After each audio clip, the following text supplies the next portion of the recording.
Bakit nakakatulong ang physical distance sa pag-move on? Ito ay dahil ang attachment mo sa iyong ex ay parang isang addiction. Narito ang paliwanag. Eliminate the stimuli. Para kang sinusubukang umiwas sa asukal. Kung ayaw mong matempt, huwag kang magtatago ng candy sa bahay. Ganon din sa breakup. Kailangan mong putulin ang exposure mo sa lahat ng nagpapaalala sa kanya. Break the loop. Sa tuwing tinitingnan mo ang mga alaala, nire-reloop nito sa utak mo ang pain. Ang pag-delete o pag-move ng file sa isang physical USB drive ay nagsisilbing barrier o harang para hindi mo matrigger ang iyong sarili.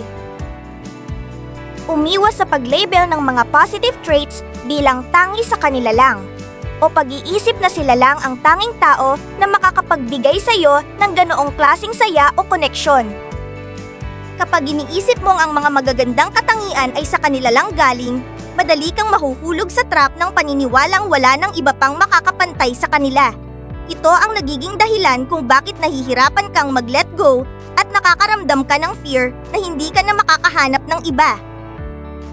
Sa halip na mag-focus sa kung gaano sila perfect, mas makakatulong kung titingnan mo ang mga traits na ito bilang bahagi ng isang relationship dynamic na pwede mong mahanap o ma-recreate sa hinaharap kasama ang ibang tao.